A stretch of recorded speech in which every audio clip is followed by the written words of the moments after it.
Dear students of class 10th, welcome back. आज हम लोग एक्सरसाइज 4.3 को सॉल्व करेंगे। लास्ट वीडियो में हम लोगों ने क्वाड्रेटिक फार्मूला और कंप्लीटिंग स्क्वायर मेथड और नेचर ऑफ क्वाड्रेटिक इक्वेशन तीनों चीज़ों को स्टडी किया था। अब इस पे बेसिस जो क्वेश्चंस हैं वो 4.3 में दिए गए, तो उनको अटेम्प्ट करते हैं। पहले क्वेश्चन में कहा गया है कि find the roots of the following quadratic equation by the method of completing square if the roots exist. तो पहले में बोल दिया गया कि आप चेक कर लो, अगर रूट एग्जिस्ट कर रहे हैं तो आप उसको फाइंड करिए रूट्स को। और कैसे फाइंड करना? कंप्लीटिंग स्क्वायर मेथड से। तो पहले क्वेश्चन में हम डिस्क्रिमिनेंट निकालेंगे क्योंकि हमें नेचर ऑफ रूट्स चेक करना है। तो ए कितना है? 2 है, बी -7 है और सी 3 है। डिस्क्रिमिनेंट निकालते हैं बी स्क्वायर -4ac से। तो बी स्क्वायर का मतलब है -7 का स्क्वायर -4 × 2 × 3। तो ये बना 49 -24 which is equals to 25 is greater than 0। 25 किससे बड़ा है? 0 से बड़ा है, यानी रियल रूट्स एग्जिस्ट। तो यहाँ पे लिख देंगे रियल रूट्स एग्जिस्ट। रूट्स हमारे यहाँ पे एग्जिस्ट कर रहे हैं। तो हम इक्वेशंस को लिख लेते हैं 2x² -7x + 3 = 0। Completing square method लगाना है, जिसका पहला स्टेप क्या होता है कि एक्स स्क्वायर के कोएफिशिएंट से पूरी इक्वेशन में आप डिवाइड कर दीजिए। एक्स स्क्वायर का कोएफिशिएंट कितना है? 2 है। तो मैं लिख नहीं रहा हूँ, सीधे डिवाइड कर रहा हूँ। तो डिवाइड करने के बाद हमें क्या मिलेगा? x² -7/2x + 3/2 = 0/2 0। दोनों तरफ डिवाइड कर दिया हमने 2 से। तो हमारा एक्स स्क्वायर क्या बन गया? यूनिटी बन गया, यानी एक्स स्क्वायर का कोएफिशिएंट एक आ गया है। अब अगला स्टेप था कि x लिख लीजिए, जो सिंबल है वो कॉपी कर लीजिए। x के कोएफिशिएंट का आधा, x का कोएफिशिएंट कितना है? 7/2। और 7/2 का हाफ कितना होगा? 7/2 का हाफ होगा 7/4। तो हमने 7/4 को यहाँ पे लिख लिया है और उसका बना दिया है स्क्वायर। फिर मैंने आपको क्या बताया था? जो यहाँ +3/2 छूट गया वो लिख लीजिए। फिर जो यहाँ पे आपने लिखा है उसका स्क्वायर आपको ऑलवेज माइनस करना है। तो स्क्वायर कितना बना? 49/16 = 0। फिर क्या करना है आपको? x -7/4 का होल स्क्वायर, इसको ले जा रहे हैं वहाँ पे, तो ये प्लस का हो जाएगा। और 3/2 को वहाँ ले गए तो ये माइनस का हो जाएगा। एलसीएम हमारे पास आया 16। 49 - 2 8 8 3 24 = 25/16।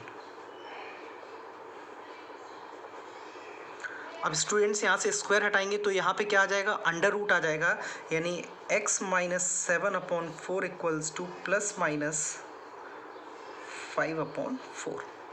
ये हमारे पास x -7/4 की वैल्यू आ गई। एक बार पॉजिटिव साइन ले रहे हैं तो x = ये +5/4 है, ये 7/4 वहाँ जाएंगे प्लस के हो जाएंगे। तो 5/4 + 7/4 सबको मालूम है 12/4 विच इज़ इक्वल्स टू 3।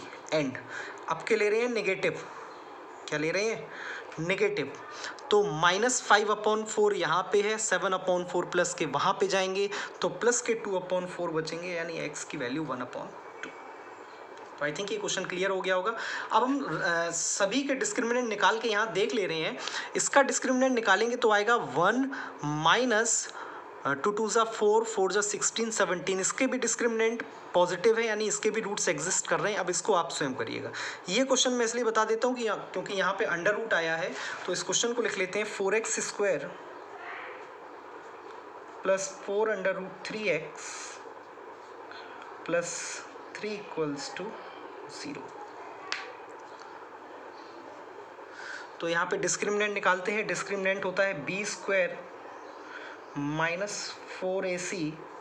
ये बना है 4√3 का स्क्वायर -4a4 है, c3 है। तो आप इसको चेक करिए तो ये आ रहा है आपका 0। डिस्क्रिमिनेंट कितना आया? 0, यानी रियल रूट्स एग्जिस्ट।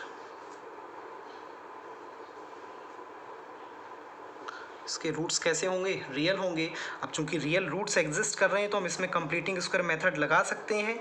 तो यहाँ पे कंप्लीटिंग स्क्वायर मेथड के प्रोसेस को आगे बढ़ाते हुए हम लोग सबसे पहला स्टेप अपनाएंगे यहाँ पे, क्या कि make the coefficient of x square unity. X square के कोएफिशिएंट को क्या बनाना है, 1 बनाना है, और 4 को 1 बनाने के लिए एक ही तरीका है कि आप 4 से डिवाइड कर दें। तो मैं पूरी इक्वेशन में 4 से डिवाइड करते जा रहा हूँ, और करने के बाद जो इक्वेशन आपके सामने आई है वो है X square plus under root 3x plus 3/4।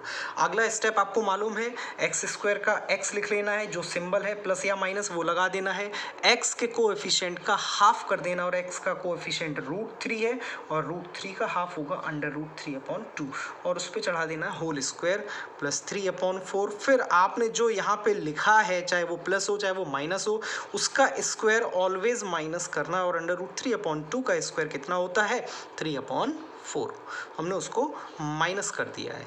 तो माइनस करने के बाद हमने क्या देखा कि ये दोनों आपस में एक दूसरे से कट गए हैं, तो हमारे पास बचा है x प्लस अंडर रूट 3/2 का whole square equals to 0। Square हटाएंगे तो यहाँ अंडर रूट लगेगा 0 पे, और 0 पे अंडर रूट लगने से उसके ऊपर कोई फर्क नहीं पड़ना है, वो 0 ही रहेगा। तो x plus under root 3 equals to 0, या हम इसे ऐसे लिख सकते हैं x plus under root 3/2 into X plus under root 3/2।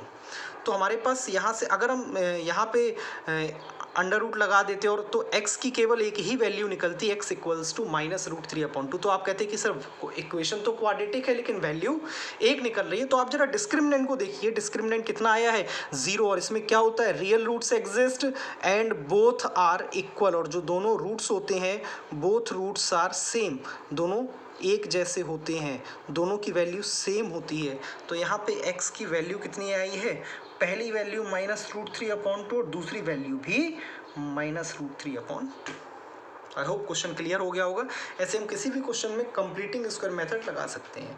अब इन्होंने ये और कहा है कि आपको इसमें क्वाड्रेटिक फॉर्मूला और लगाना, पहले क्वेश्चन के चारों पार्ट में जहाँ जहाँ रियल रूट एग्जिस्ट कर रहे हैं। तो स्टूडेंट्स क्वाड्रेटिक फॉर्मूले में आपको कुछ नहीं करना, सीधे सीधे फॉर्मूला लगाना है, x इक्वल्स टू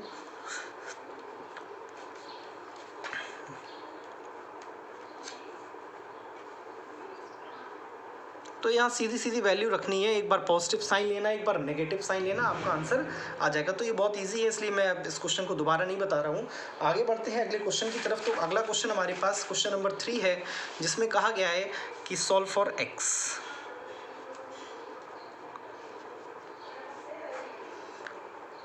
क्वेश्चन है x minus 1/x equals to 3। तो इसको हम एलसीएम ले लेते हैं पहले। तो हमने जब एलसीएम लिया इसका, तो हमारे पास आया X square minus 1 equals to 3। तो ये बना है X square minus 1 equals to 3x। इसको और सिंप्लीफाई किया, यानी स्टैंडर्ड फॉर्म में लिखा है हमने। तो X square minus 3x minus 1 equals to 0। तो अब जरा आप सोचिए, क्या आप इसे फैक्टराइज कर सकते हैं, डिफिकल्ट होगा आपके लिए। तो सबसे पहले हम क्या करेंगे, हम नेचर ऑफ क्वाड्रेटिक इक्वेशन, मैं बता रहा हूँ जिस तरह से आप लीनियर इक्वेशन इन 2 वेरिएबल्स में क्वेश्चंस को सॉल्व करने से पहले आप चेक करते थे कि उनका नेचर क्या है, यानी आप a1/a2 और b1/b2 और c1/c2 के थ्रू उनके नेचर ऑफ लाइंस को चेक करते थे कि कहीं ऐसा तो नहीं है कि सॉल्यूशन एग्जिस्ट ना कर रहा हो और हम उसे सॉल्व करते जा रहे हो। सिमिलरली आपको यहाँ भी चेक करना है कि क्वाड्रेटिक इक्वेशन के रूट्स एग्जिस्ट कर भी रहे हैं कि नहीं कर रहे हैं। तो सबसे पहले हम डिस्क्रिमिनेंट निकालेंगे, चूंकि अब फॉर्मूला काफ़ी बार लिख चुका हूँ। डायरेक्ट करते हैं b स्क्वायर, यानी -3 का स्क्वायर -4a1 है और c -1 है, तो ये बना 9 minus minus plus 4 equals to 13 which is greater than 0, यानी रियल रूट्स एग्जिस्ट। अब आप फ्री हैं, तो मैं इस इक्वेशन को उठाता हूँ और इसमें सीधे सीधे लगा देता हूँ क्वाड्रेटिक फॉर्मूला यूजिंग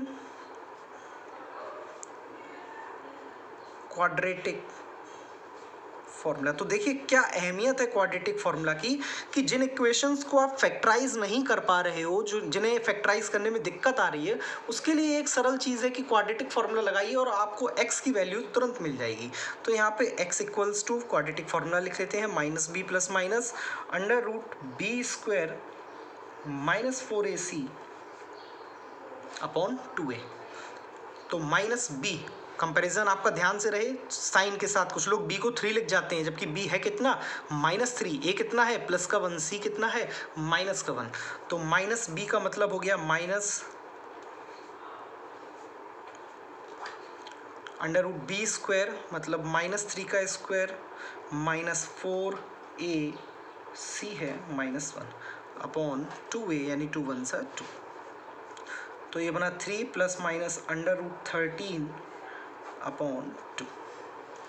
तो इसकी एक वैल्यू आई है, जब पॉजिटिव साइन लगाएंगे तो 3 प्लस √13 अपॉन 2, और x की दूसरी वैल्यू है 3 माइनस √13 अपॉन 2। इमेजिन करिए कि क्या आप ये फैक्टर ढूंढ पाते इस क्वेश्चन में, नहीं ढूंढ पाते। तो इसी के लिए क्वाड्रेटिक फॉर्मूला तैयार किया गया है। तो आपको कैसे अप्लाई करना है इस चीज़ को आप समझिए और देखिए। अब अगला क्वेश्चन हमारे पास फिर एक और आ गया है, 1 upon X plus 4 minus 1 upon X minus 7 equals to 11 upon 30। हमें इस क्वेश्चन को सॉल्व करना है। तो देखिए इस क्वेश्चन को कैसे करेंगे हम लोग।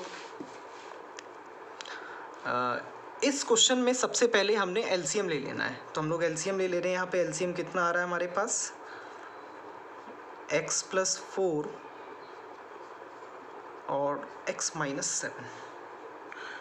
तो यहाँ पे आया x minus 7 minus bracket x plus 4 equals to 11 upon 30। यहाँ पे हम लोग डिनोमिनेटर में जो दो ब्रैकेट दिए गए उनको सॉल्व कर लेते हैं मल्टीप्लाई करके। तो X square minus 3x minus 28 आएगा। X square minus 7x plus 4x minus 3x बन जाएंगे माइनस 28। ऊपर जब हम यहाँ ब्रैकेट खोलेंगे तो x से x कट जाएगा और माइनस का 11 बचेगा इक्वल टू 11 अपॉन 13। ये 11 से ये कट जाएगा माइनस एक बार, तो क्रॉस मल्टीप्लाई करते हैं तो इसमें 1 का मल्टीप्लाई हो रहा है। तो ये बना X square minus 3x minus 28 equals to, इसमें -1 का होगा तो -30 हो गया। -30 को यहाँ पे लाते हैं तो X square minus 3x plus 2 equals to 0। यहाँ पे हम सबसे पहले डिस्क्रिमिनेंट चेक करेंगे। तो डिस्क्रिमिनेंट हमारा यहाँ पे पॉजिटिव है, d ग्रेटर देन 0 यानी रियल रूट्स एग्जिस्ट कर रहे हैं। तो सीधे लगाते हैं क्वाड्रेटिक फार्मूला। -b आपको फॉर्मूला लिखना होगा, पहले मैं लिख नहीं रहा हूँ क्योंकि बार बार वही चीज़ हो रही है। तो -b plus minus √b square minus 4ac upon 2a। तो ये बना है आपका 3 plus minus √9 minus 8 upon 2। 3 plus minus 1 √9 minus 8 1 होगा, 1 का √1 ही होगा अपॉन 2। एक बार पॉजिटिव साइन लेते हैं तो x equals to 3 plus 1 4 upon 2। एक बार नेगेटिव साइन लेते हैं तो x equals to 3 minus 1 2 2 upon 2 1। तो इसके ज़ीरोज़ आए हैं 2 और 1। तो आई होप आपको ये चीज़ क्लियर हो गई होगी कि इस क्वेश्चन को कैसे हमने अटेम्प्ट किया है। तो इसमें आपकी x की वैल्यूज़ 2 एंड 1 आई है। तो इस तरह आपको क्वेश्चन को क्वाड्रेटिक फार्मूला लगा के अटेम्प्ट करना है। तो कल के लिए हम लोग वर्ड प्रॉब्लम्स को सॉल्व करेंगे। तो आज के लिए इतना ही रखते हैं। Thank you.